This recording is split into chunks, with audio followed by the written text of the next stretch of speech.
শেষ হইয়াও হইল না শেষ। 12 মাস রাজ্যের বিভিন্ন জায়গা থেকে আমরা তৃণমূল কংগ্রেসের গোষ্ঠী কোন্দলের খবর পেয়ে থাকি। গতকাল সবাইকে এক জায়গায় হাজির করে মমতা বন্দ্যোপাধ্যায়, অভিষেক বন্দ্যোপাধ্যায় প্রার্থী তালিকা ঘোষণা করলেন। কিন্তু তাতে কি এই যে দলের মধ্যে দ্বন্দ্ব, কোন্দল এগুলো কমেছে?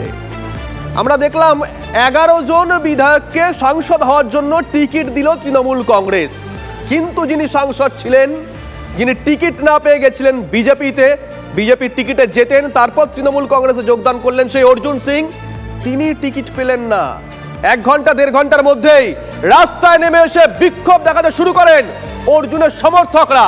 অর্জুন সিং রাত্রিবেলা বিস্ফোরক মন্তব্য করেছেন একের পর এক। যাবো, তবে তার আগে ছট করে দেখিয়ে দিই এখানে বিগওয়ালে কতগুলো তথ্য।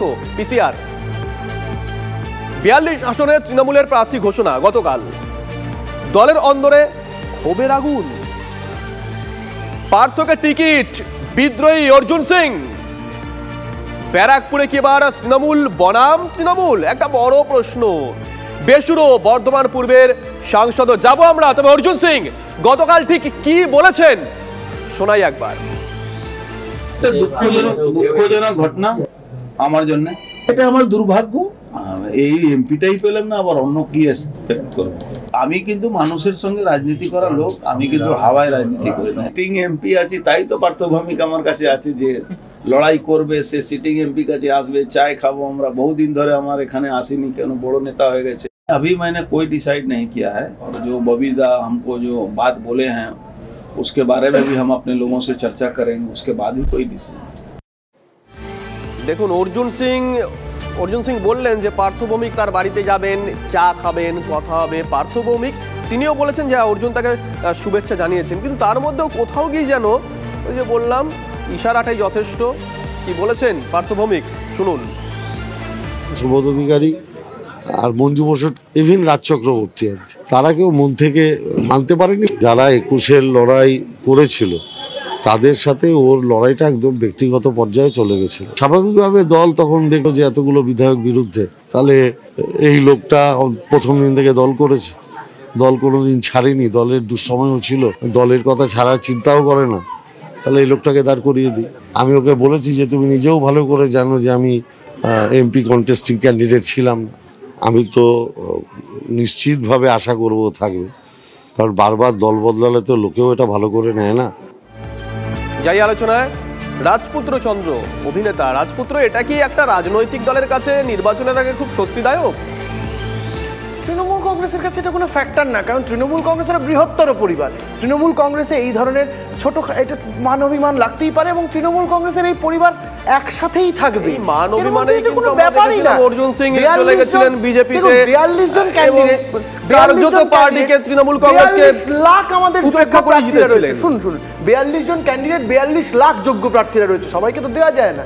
তো 42 জন পেয়েছে, দলনেত্রী ঠিক করেছেন, এটা কোনো ব্যাপারই না।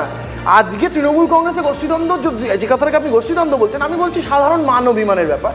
সেটাকে নিয়ে আমি বলবো যে তৃণমূল কংগ্রেস একটা সম্ভাবনা দল বলেই সকলে চাইছেন তৃণমূল। বিজেপি ঘাসা লোকজন তৃণমূলের হয়ে টিকিট পাচ্ছে। হ্যাঁ, বিজেপি ঘাসা লোকজন তৃণমূলের টিকিট পাচ্ছে উত্তর কলকাতায়। কে কার ঘাসা এটা তো পরের কথা। কুণাল বাবু বলেছেন, আমরা বলিনি। তৃণমূল কংগ্রেস, এটা কুণাল বাবু বলেছেন, আমরা বলিনি। আরে আমি জানি না কে কার ঘাসা, উনিও আমার থেকে অনেক সিনিয়র মানুষ, তিনি ওনার কাছে ইনফরমেশন থাকতে পারেন। কুণালদাকে আমি ভীষণ সম্মান করি, উনি এত সিনিয়র মানুষ, ওনার কাছে নিশ্চয়ই কোনো না কোনো ইনফরমেশন যদি থেকে থাকেন তাহলে সেটা তিনি জানেন। কিন্তু আমার কাছে কথা হচ্ছে ভেরি সিম্পল, তৃণমূল কংগ্রেসের বৃহত্তর পরিবার, সবাই চায় এই দলীয় প্রতীকটাকে আগলে রাখতে, সবাই চায় দলীয় প্রতীকটাকে আলিঙ্গন করতে, ব্যাস এটাই, এর মধ্যে কোনো ব্যাপার না। 42 লক্ষ মানুষ রয়েছেন। দেখুন, অর্জুন সিং এর সাথে যেটা হয়েছে এটা বহুত নাইনসাফি হয়েছে। অর্জুন সিং পাওয়ার পলিটিক্স করেন, তাকে পলিটিক্সে থাকতে হবে, ক্ষমতার অলিন্দে তাকে থাকতেই হবে। দিদির সাথে নিশ্চয়ই যাওয়ার আগে তিনি আলোচনা করেছিলেন। আগে তো ওনাকে চোর, ডাকাত, খুনি কত কি বলা হয়েছিল, আমরা টিভিতে বলেছিলাম উনি তৃণমূলে গেলে সমস্ত পবিত্র হয়ে যাবে, তারপর উনি পবিত্র হয়ে গেছে, ধৌত, পরিশুদ্ধ, পবিত্র। সেই পবিত্র মানুষটাকে পবিত্র জায়গায় যদি আসীন না করা হয়, মনে তো ব্যথা হবে, ওনারও তো কোনো কোনো জায়গায় ব্যথা হয়। তাই বিপ্লব, বিদ্রোহ, আরো যারা আছে এই বিজেপি করতে নেতা মন্ত্রী ছিলেন। বিষয়টা বোধহয় এর আগে একটা শিক্ষা তৃণমূল কংগ্রেস ওখান থেকে নিয়েছিল, প্রার্থী ঠিকঠাক নির্বাচন না হলে স্থানীয় নেতৃত্ব কি করতে পারেন না করতে পারেন, সেটা তো বহু চর্চিত। 5 বছর ওনার একটা দুঃখ আছে জানেন তো, যে জামাতে ইসলামী হিন্দ করলেও যদি টিকিট পাওয়া যায়, জামাতে ইসলামী হিন্দ করে 12 বছর ধরে কোথায় নাকি পিএইচডি করছে, গবেষণা করলেও যদি টিকিট পাওয়া যায়, আমি বাবা কি দোষ করলাম? বেশ, অভিষেক হাত তুলে আমি বাবা কি দোষ করলাম? অভিষেক মনে ব্যথা। কি বলতো, একটা খুব ইন্টারেস্টিং জায়গায় আছি। সকালে তৃণমূল, বিকেলে পদ্মফুল, দিনের শেষে আমরা এপ্রিল ফুল। আমি কেন বলছি? বিশ্বজিৎ দাস আজকে আমি আর তুমি আলোচনা করছি, সে ঘোষিতভাবে বিজেপির বিধায়ক, সে কিন্তু পদত্যাগ করেনি এবং স্পিকারও তাকে বহিষ্কৃত করেনি। মুকুটমণি অধিকারী তারা কিন্তু বিজেপি বিধায়ক। এবার আমরা যারা দলীয় রাজনীতি করি, নির্দল হলে আলাদা ব্যাপার, তোমাকে একটা সিম্বল অ্যালট করা হয় যেটা নির্বাচন কমিশনকে জমা দিতে হয়। একসঙ্গে তো দুটো সিম্বল হতে পারে না তোমার কাছে, যে কোনো একটা হয়। এবার আমার প্রশ্নটা হচ্ছে, বহিষ্কারের কাজটা কে আগে করবে? এবং আমরা তো ক্যান্ডিডেচার ক্যান্সেলের আবেদন করি যেই মুহূর্তে আমরা ক্যান্ডিডেচার দেব। এবার সমস্যাটা অন্য জায়গায়, এইগুলো তো গেল আইনি ব্যাপার। নৈতিকতার কথাটা ভাবো। আমি জানি রাজনীতি যারা করতে চাই, যে এই ওয়াশিং মেশিনের কথাবার্তা হচ্ছে, এটা তো দু দলেরই আছে। এবার কারটা 5 কেজি ওয়াশিং মেশিন, কারটা 15 কেজি ওয়াশিং মেশিন, এটা নিয়ে আলোচনা হতে পারে। অশোক চাওয়া সর্বভারতীয় ক্ষেত্রে, যেহেতু সর্বভারতীয় দলের কথা বলছি, শুধু নামে না, যারা কাজে সর্বভারতীয়। তো এবার এরকম করতে গেলে তো মানে লিস্ট ইজ আনএন্ডিং। এবং এখনো যখন অর্জুন সিং এই এত বড় বড় কথা বলছেন, ও কিন্তু নেহাত সংসদের অধিবেশনটা শেষ হয়ে গেছে, শেষ দিন পর্যন্ত কিন্তু বিজেপি সাংসদ ছিলেন এবং তাকে ওম বিড়লা বহিষ্কার করেন। এবার এই যে আমরা বলি সকালে তৃণমূল, বিকেলে পদ্মফুল, দিনের শেষে এপ্রিল ফুল, খুব ভুল বলি। সৌগত, বুঝতে পেরেছি, আসবো চয়নদা। সুদীপ গঙ্গোপাধ্যায় সম্বন্ধে অভিযোগ দেবজিৎ দার দিকেও, আপনাদের দলের দিকেও। দেখুন, আমাদের কথা হচ্ছে সাংগঠনিক গোপনীয়তা, মতাদর্শের প্রতি প্রগাঢ় বিশ্বাস, নেতৃত্বের প্রতি প্রশ্নাতীত আনুগত্য, বলতে দাও ভাই, এবং দলীয় অনুশাসন, যেটা তোমাদের দলে এই মুহূর্তে নেই। এই 4টে জিনিস নিয়ে আমরা যারা বিজেপির সৈনিক তারা লড়াই করি। আমি বলিনি তোমার বেলায় বলিনি, একটু সঙ্গে থাকতে হবে, আমরা এক এক করে অভিষেক। কারা তোমাদের মতন, যারা কিনা তোমাদের দলের মতন, যারা কিনা সকালে জিতলে কংগ্রেস, এক এক করে অভিষেক, হারলে তৃণমূল, বা জিতে গিয়ে অভিষেক একটু সঙ্গে থাকুন। বাইরন ব্যথা এখনো যায়নি, তোমাদের বাইরন ব্যথা এখনো যায়নি ভাই। সকালবেলায় এরকম ভাবে তো কথা বলা যায় না। অভিষেক এভাবে এক এক করে আপনি যখন বলছিলেন কেউ বলেননি, একটু সঙ্গে থাকুন প্লিজ, এই ধৈর্যটুকু রাখুন, আসবো প্রত্যেকের কাছে, সময় দেব। হতাশা থেকে ওরকম চেয়েছে, ওরা হতাশা থেকে চেয়েছে। আমি আবারও বলছি, মানে হতাশাটা দিলীপ দা হচ্ছে তো, আমার ভয় লাগে দিলীপ দা হাতে শিরা না কাটে। অভিষেক, যেটা হয়েছে তোমার পার্টির যারা লোক, মানে এখন বৃহত্তর পার্টি কংগ্রেস পরিবার, INDIA জোট, তারা আগে তোমাদের এগেনস্টে প্রার্থী দিয়ে দিয়েছে ভাই। অধীরদার এগেনস্টে তারা প্রার্থী দিয়ে দিয়েছে। তোমরা এখনো, তোমাদের কেন্দ্রীয় নেতৃত্ব এখনো ওদের সঙ্গে আছে, তোমরা কতটা আছো আমরা জানি না। সুতরাং এই নিয়ে কথা না বলাই ভালো। যেটা ব্যাপার, কংগ্রেস এবং সিপিএম এর হতাশা, এক এক করে কংগ্রেস এবং সিপিএম এর হতাশা দূর করার কোনো দায়িত্ব বিজেপি নিতে পারবে না। এটা ঘটনা 1 নম্বর। 2 নম্বর হচ্ছে, এখন বাইনারি পরিষ্কার, হয় তৃণমূল কংগ্রেসকে মানুষ ভোট দেবে, অথবা তার উল্টো দিকে দাঁড়িয়ে দুর্নীতির বিরুদ্ধে দাঁড়িয়ে লোকে বিজেপিকে ভোট দেবে। কংগ্রেস বা সিপিএম এই 24-এর নির্বাচনে তাদের কোনো জায়গাই নেই। সুতরাং এই নিয়ে আলোচনা করে কি হবে? চয়নদা, সরাসরি ইঙ্গিত, আপনাদের কোনো জায়গা নেই। মানে হচ্ছে গতকালে মোদি মমতার যে বৈঠক, তাতে অভিষেক 1 মিনিট, মোদি মমতার যে বৈঠক থেকে ভাগাভাগি হয়ে গেছে, কি দেবজিৎ বলে দিল।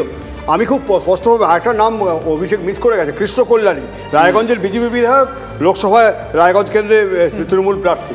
এইখানটা একেবারে খুব পরিষ্কার কথা যে এই ভাগাভাগিটা দেবজিৎ করতে চাইলেও জনগণ আমরা করতে দেবেন বলে মনে হচ্ছে না। নির্দিষ্টভাবে বলা যেতে পারে যে সন্দেশখালি নিয়ে যা মিডিয়াতে প্রচার হয়েছে তার থেকে অনেক বেশি গ্রাউন্ড রিয়েলিটি অন্যরকম কথা বলছে।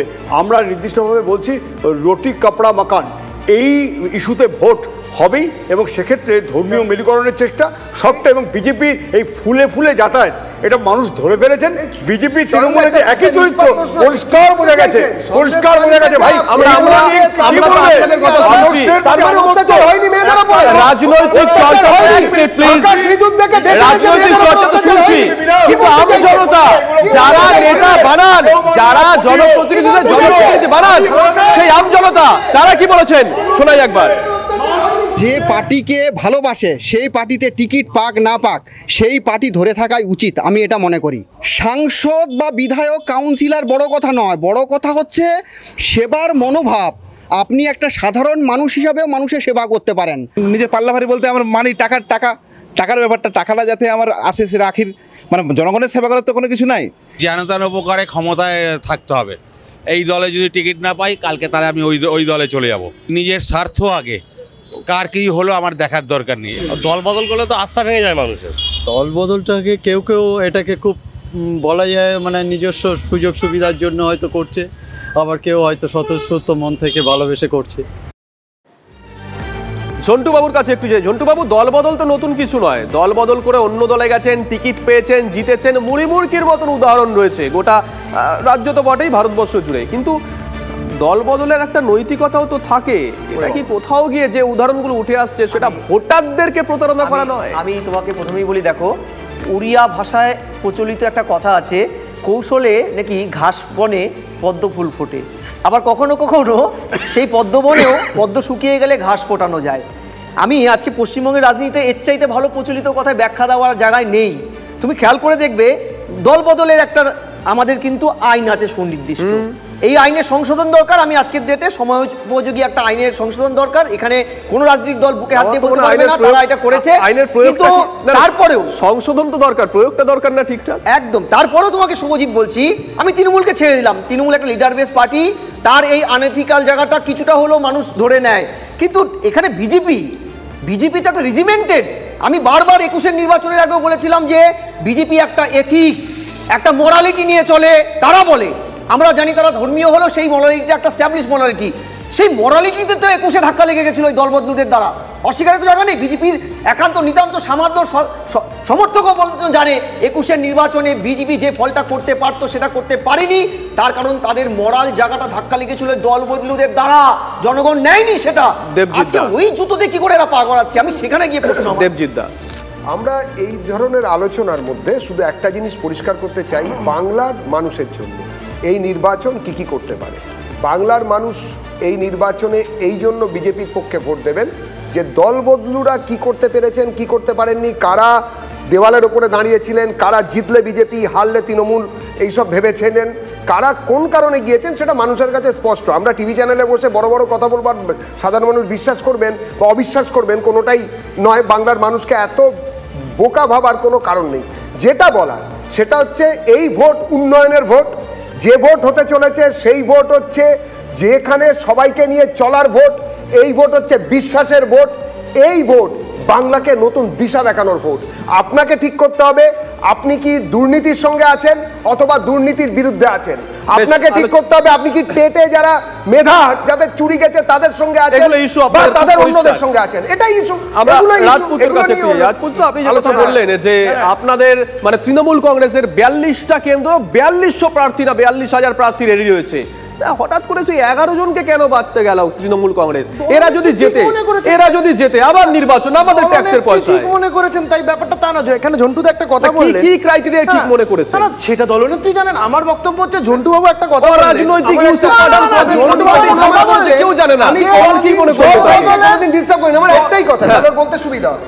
যারা দাঁড়ালেন তারা যদি আগের দলের নির্বাচনী প্রতীকে জিতে আসা বিধায়ক পদ থেকে যদি ইস্তফা দিয়ে দাঁড়াতেন তাহলে জিনিসটা সুন্দর। বেশ, আমরা আলোচনা একদম শেষ পর্যায়ে। কাজী মাসুম আক্তার কিছু বলার চেষ্টা করছিলেন, প্লিজ 5 সেকেন্ড। আমি শুধু একটা মানে যন্ত্রণার কথা বলি যে বিধায়করা তো বিধায়ক রয়েছে, তাদেরকে ধরে ধরে এমপি করে এত প্রতিযোগিতা কেন আমি মাথায় আসে না আর কি। আর যারা দল বদল করবে তারা অগ্রাধিকার পাবে। অন্যান্য খবর নিয়ে ফিরছি।